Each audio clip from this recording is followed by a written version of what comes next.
नमस्कार साथियों, मैं हूं जितेंद्र कुमार और आप देख रहे हैं इंडिया पब्लिक न्यूज़ कटिहार।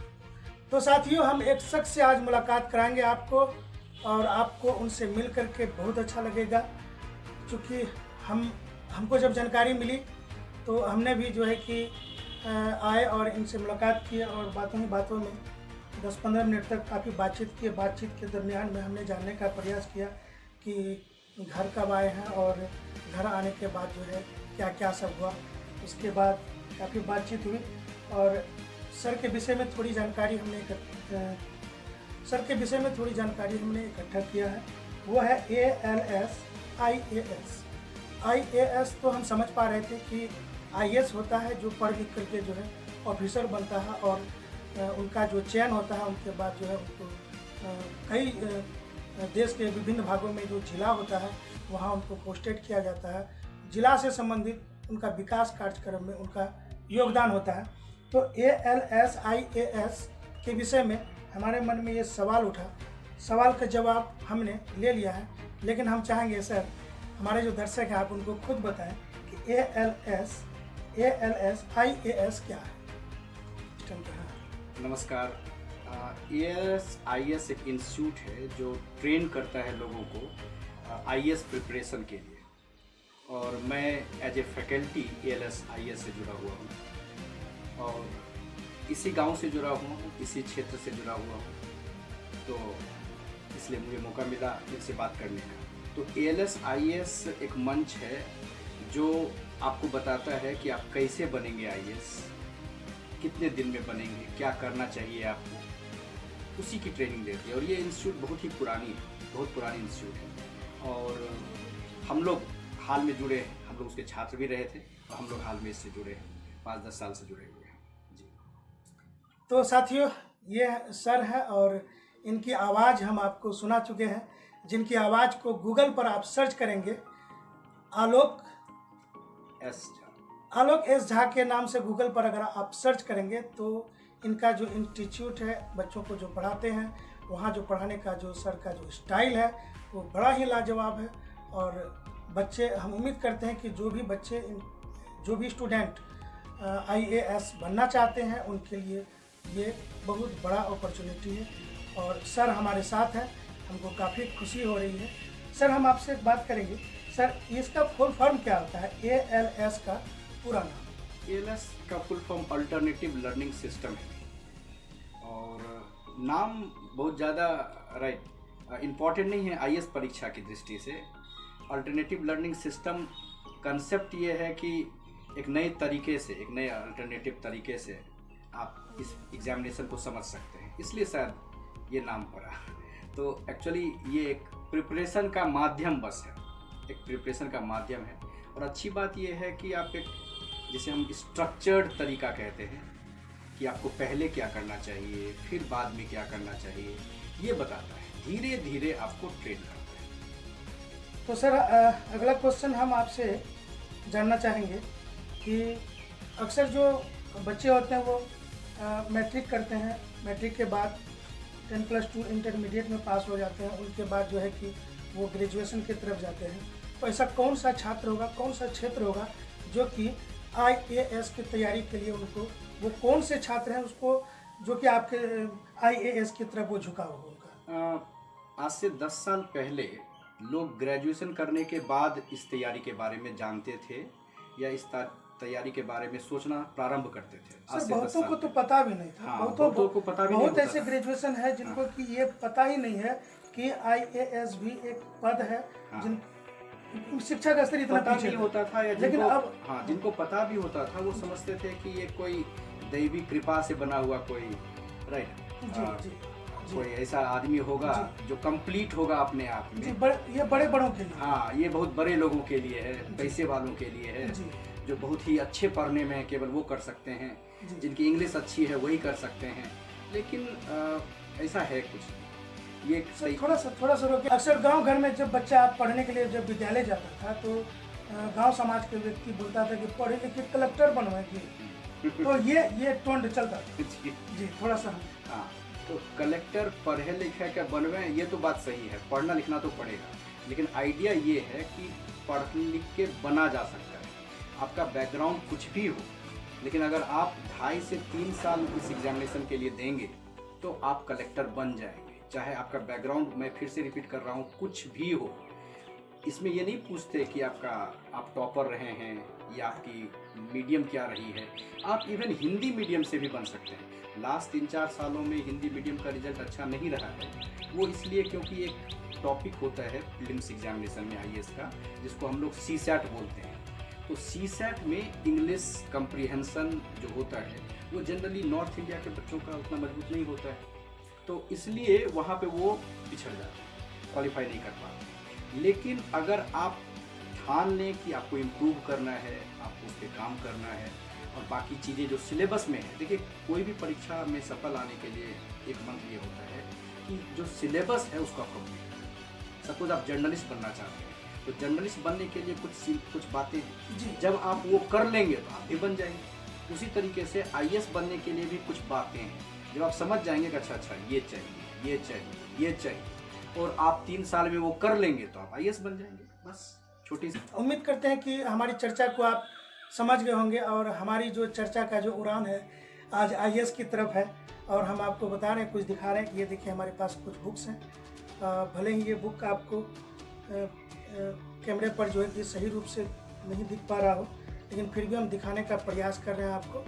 ये बुक है, और दूसरा जो है ये बैजू जी, उसके बाद जो है कि चर्चा को हम आगे बढ़ाएंगे। फिलहाल ये बुक हम आपको दिखा रहे हैं, ठीक है। उसके बाद ये बुक है, और देखिए हम ऐसा इसलिए बुक दिखा रहे हैं, ये नहीं कि आपको हम बुक आपको खरीदना है, ये हम नहीं कर रहे हैं। ये नहीं कि हम इनका जो है प्रचार कर रहे हैं, विज्ञापन कर रहे हैं और मार्केट में अवेलेबल है किसी भी दुकान पर, ये हम कहने वाले नहीं हैं। हम आपको ये बताने वाले हैं कि ये जो बुक आप देख रहे हैं, इस बुक में जो यहाँ पर पीछे में जो सर का जो है तस्वीर लगी हुई है, और इन पे जो है कई सारे स्टूडेंट इस बुक को पढ़ने के बाद अपनी प्रतिक्रियाएं भी दिए हैं। भारत के कोने कोने से हैं, जैसे कि बिपाशा कलिता है, मनीष रंजन है, अभिलाषा मिश्रा है ना, तो आकृति सागर है, रवि कुमार है, प्रशांत पारेख। तो ये सारे जो है इन्होंने इसमें कमेंट दिए हैं बुक में कि काफ़ी जो है अच्छी बुक है, और इनको जो है सर से जो है पढ़ने के बाद उनको सेटिस्फाइड है बच्चे। क्या सर ये नहीं मामला इस तरह का ही कुछ? हाँ बुक नहीं, वो बुक में यही मामला है, लेकिन बुक तो चलिए वो तो एक ये बुक उस स्टेज के लिए है जब आप तैयारी करने में टोटली जब आप लग जाते हैं उसके लिए। जी, थोड़ा सा और बता दें कि ये जो बुक आप देख रहे हैं, इस बुक की खासियत ये है कि इस बुक को जो है बायजूज कंपनी जो टेलीविज़न में प्रचार आती है, जब भी आप कोई कार्यक्रम देखते हैं या मोबाइल ऑन करते हैं तो बायजूज का एक प्रचार होता है जिसमें कि बच्चों के पढ़ाई लिखाई से संबंधित है। ये बुक जो है उनके सिलेक्शन हो गया हो, इस सिलेबस को, इस पैटर्न को जो है वहाँ भी जो है इनको एक अच्छा सम्मान मिला है। दूसरी बात हम आपको बताएंगे, मणिपुर राज्य है, मणिपुर के जो मुख्यमंत्री जी हैं उन्होंने भी जो है सर के क्लास को जो है ट्वीट किए हैं कि ये बहुत ही अच्छा क्लास है, और वहाँ जो उस राज्य में जो है 200 छात्रों को जो तैयारी कराई जाती है वहाँ के सरकार के द्वारा स्पेशल, जिसमें कि सर को जो है वहाँ बुलाया जाते हैं, सर वहाँ जाते हैं क्लास करने के लिए। उस अनुभव को हम आज थोड़ा सा जानना चाहते हैं, क्योंकि जो कि एक स्टेट से दूसरे स्टेट में जाना, वहाँ के बच्चों को पढ़ा करके आना बाई प्लेन, तो ये थोड़ा सा हमारे लिए, देखिए सर मुस्कुरा रहे हैं, देखिए हमारे लिए तो ये बहुत ही अचंभित बात है। हम ये सोचते हैं कि चूँकि अब अक्सर लोगों को लगता है कि पढ़ाई पर जो है कि बहुत ज़्यादा खर्च नहीं किया गया, लेकिन सर से मुलाकात होने के बाद पता चला कि पढ़ाई पर जो है आज भी एक से एक व्यक्ति है, एक से बड़ा इंस्टीट्यूट है जहाँ के बच्चे पढ़ते हैं और शिक्षा पर जो है जम करके खर्च करते हैं और बच्चे सक्सेस भी होते हैं। क्या सर? बिल्कुल बिल्कुल। देखिए सबसे पहली बात तो ये समझना है कि मैं आपके व्यूअर्स को ये बताना चाहूँगा कि ये समझना है कि सबसे पहला स्टेज है ये समझना कि हम अपनी ज़िंदगी को ठीक करना चाहते हैं, ये स्टेज 1 है। और जब आप ये सोचेंगे कि हम अपनी ज़िंदगी को ठीक करना चाहते हैं तो सबसे सस्ता उपाय है शिक्षा। अगर आप एजुकेशन पे इन्वेस्ट करेंगे या एजुकेशन पे ध्यान देंगे तो अपने आप ज़िंदगी ठीक होने लगेगा। और अगर आपका ज़िंदगी ठीक होगा, अच्छा होगा, बेहतर होगा, तो आपके परिवार का ठीक होगा, आपका परिवार का ठीक होगा तो गांव का, राष्ट्र का वो मामला है। तो इशू ये है कि शिक्षा पे काम करना बहुत अच्छा है, लेकिन हम लोग के यहाँ, जहाँ मैं अपने, चूँकि मैं इसी क्षेत्र से आता हूँ, इसी, तो मुझे पता है कि हम लोग के यहाँ जो अच्छे छात्र भी होते हैं वो एक बहुत लिमिटेड, बहुत छोटा सा सपना देखते हैं, है ना, कि एसएससी क्वालिफाई कर लेंगे, पीओ बन जाएंगे। जी जी। वो सोचते हैं कि वो बहुत बड़ी बड़ी चीज़ है, ये कहाँ आईएएस और कहाँ आईपीएस, ये सब कहाँ, मेरी तो हिंदी है, मैं तो ठीक से इंग्लिश पढ़ नहीं पाता हूँ, मेरा तो ये प्रॉब्लम है, मैं दिखने में ऐसा हूँ, मैं ठीक से बोल नहीं पाता हूँ। ये सब ऐसी चीज़ें हैं, जब आप समझ जाएंगे कि मुझे ये करना है तो धीरे धीरे उन सभी चीज़ों पे आप काम करेंगे। एक्चुअली मंत्र क्या है, जो मैं बार बार एग्जाम्पल दे रहा था, जब आपको सपोज स्पोर्ट्स में जाना है तो आप देखेंगे कि तेंदुलकर कैसे खेलता है, तेंदुलकर कैसे बिहेव करता है। उसी तरीके से जब आपको आईएएस बनना है तो किसी आईएएस को आप टीवी पे तो देख सकते हैं, घर में नहीं देखा है तो आप देखेंगे वो कैसे बोलता है, वो कैसे बिहेव करता है, वो कैसे सीखता है चीज़ों को। तो जब धीरे धीरे आप चीज़ों को सीखेंगे, आपका बैकग्राउंड कुछ भी रहा हो, आप किसी भी वर्ग से आते हो, किसी भी क्षेत्र से आते हो, अगर आप ठान लेंगे, ये सपना देखना शुरू कर देंगे, तो अपने आप कई ऐसे इंस्टीट्यूट हैं, आपको कहीं नहीं जाना है।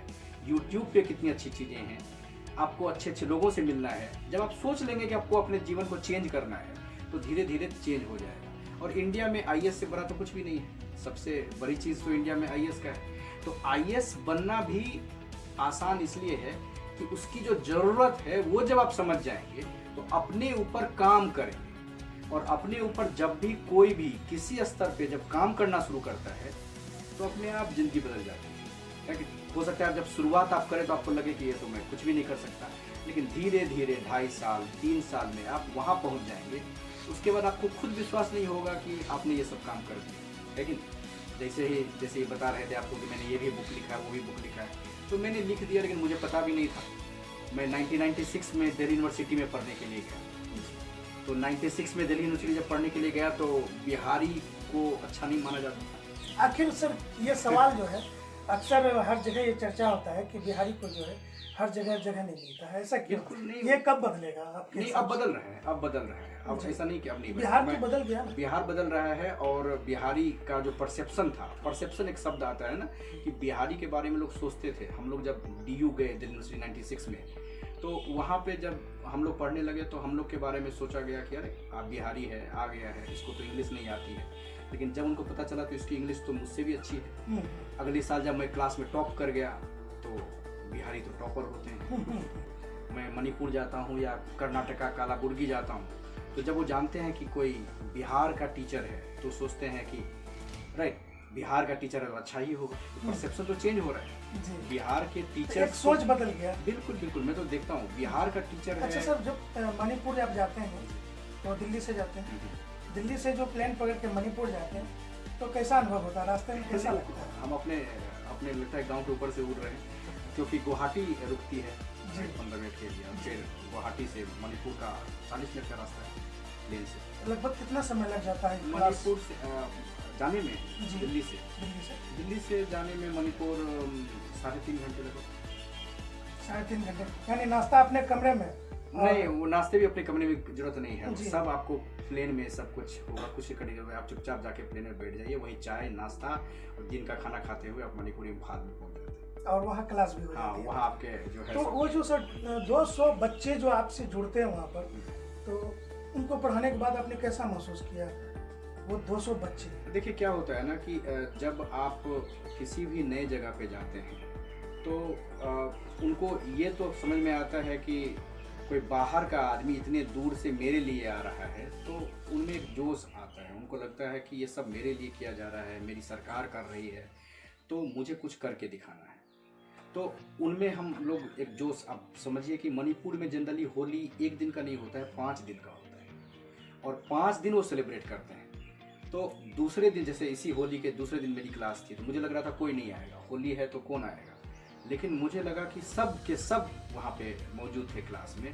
तो और उनमें फीलिंग ये आया कि ये मौका सबको मिलता नहीं है कि लोग बाहर से, दिल्ली से लोग आ रहे हैं तो सुनने के लिए। तो जब बाहर से कोई आता है सुनने के लिए और जब आपकी बात करता है, आपको कहता है कि आप भी कर सकते हैं यहाँ से, क्योंकि उनके दिमाग में तो होता है पता नहीं ये क्या चीज़ है, दिल्ली हम गए नहीं हैं, दिल्ली के टीचर पता नहीं क्या पढ़ाते होंगे।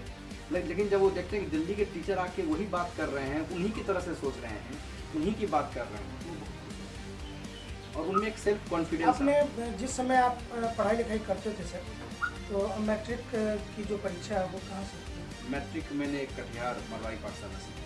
अच्छा, और उनके बाद सर पढ़ाई में उसके बाद हाँ मैं जो आपने पटना साइंस कॉलेज में पटना चला गया, और फिर पटना से किताब लिखने की प्रेरणा कहाँ से? किताब तो ये तो इस तरह लेट की जो बुक है आपने जो लिखा नहीं, है। ये हम लोग ने प्रेरणा वगैरह कुछ नहीं मिली। एक्चुअली क्या होता है कि हम लोग जो क्लास में लिखवाते हैं, जो नोट्स बनवाते हैं, तो वो नोट्स लड़कों तक वैसे भी पहुंच जाता है।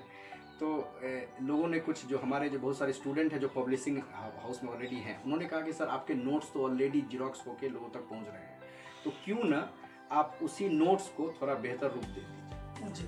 तो इसलिए जो भी कोई अच्छे लोग हैं जो पढ़ाने वाले हैं, टीचर्स हैं, वो किताब वो लिख देते हैं। लेकिन कोई किताब लिख के कोई मतलब कोई समझ बड़ा काम करना, जी, ऐसा कोई उद्देश्य मतलब नहीं अपने मुंह से अपनी तारीफ नहीं कर रहे हैं। नहीं तारीफ नहीं, लेकिन मतलब अच्छा सर एक बात यहाँ पर रोकेंगे जरा सा आपको हम। तो जिस समय आपने किताब लिखा होगा, जिस समय आप बच्चों के लिए नोट्स तैयार करते होंगे, तो उस समय तो ये नहीं सोचे होंगे कि ये किताब इतना आगे चला जाएगा, आपके द्वारा लिखित किताब। जैसे कि आप बायजूज ने इस किताब को जो है रिकमेंड रिकमेंड किया है, और रिकमेंड नहीं किया है उस समय तो आपने उनका- नहीं सोचा होगा कि ये किताब जो आगे चल करके इतना आगे जाएगा। नहीं, मैं शुरू से इंग्लिश मीडियम में पढ़ा लिखा हूँ, तो मैं हिंदी में बोल लेता हूँ, पढ़ा लेता हूँ, लेकिन हिंदी में लिखता नहीं। जी। तो मेरी वाइफ ने मेरे ही किताब का अनुवाद किया, तो बैजू के पास हिंदी में कुछ स्तरीय किताबें नहीं थी, इसलिए उन्होंने इस किताब को चुन लिया और उनके कोर्स मटेरियल का एक हिस्सा है। अपने आप को सर कैसा महसूस करते हैं? अभी तो बायजूस वगैरह में जो एक बड़ी उपलब्धि मानी जाती है, हर बच्चों का एक सपना होता है बायजूस क्लास करें, और उसमें आपके द्वारा लिखी हुई किताब और बच्चों को सही पूछिए तो मुझे ये सब कुछ उपलब्धि कुछ नहीं लगती है कुछ। हाँ, मुझे इस सबसे कुछ फर्क नहीं पड़ता है, वो हुआ जो हुआ सो हुआ, चला गया, बिके ना बिके, चले ना चले। अच्छा सर, हम लोग एक मिशन पे हैं जी।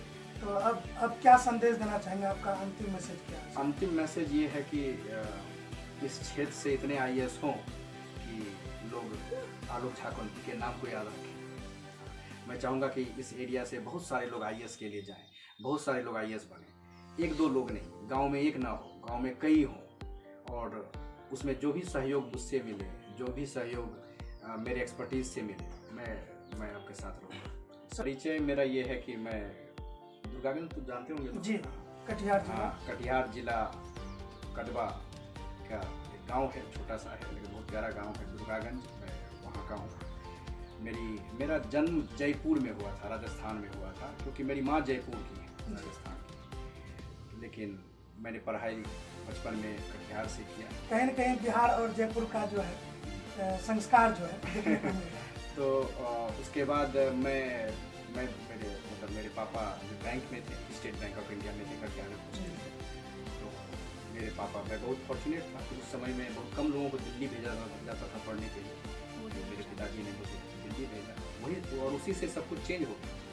तो मैं क्योंकि मरवाई पाठशाला से निकला, DU गया, DU से मैंने ग्रेजुएशन किया दिल्ली यूनिवर्सिटी से।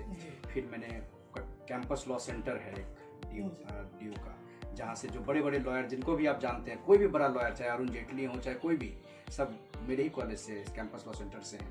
तो मैंने कहीं न कहीं जो पढ़ाने का जो क्षेत्र है, ये बच्चों के लिए अच्छा साबित हुआ। हाँ। और आपके द्वारा जो है आलोक S झा एवं शिखा झा का जो सहयोग है बच्चों को बनाने में, ये हमेशा याद रखा जाएगा। तो साथियों, मैं हूँ जितेंद्र कुमार। हमने आलोक सर को आज टटोला है, जानने का प्रयास किया कि IAS जो बनता है वो आखिर किस तरह से बनता है। सर ने बिल्कुल साफ साफ शब्दों में बताया है कि बिल्कुल साधारण परिवेश है इसके लिए, उसके लिए कुछ पैटर्न है, उनको समझना जरूरी है। अगर स्टूडेंट चाह ले, मेहनत करे, उनके लिए सफलता दूर नहीं है। तो बने रहिए हमारे साथ, देखते रहिए हमारी खास रिपोर्ट। ऐसे ही अगली मुलाकात किसी और शख्स के साथ हम कराएंगे। फिलहाल हम आलोक सर से इजाज़त लेते हैं। आलोक सर हमें समय दिए, और ये बहुमूल्य समय जो हमको दिए हैं, ये बहुमूल्य समय हमारे भी जहन में बहुत दिनों तक जो है, हमको लगता है कि जीवन भर नहीं भूल पाएंगे। Thank you. जी, धन्यवाद।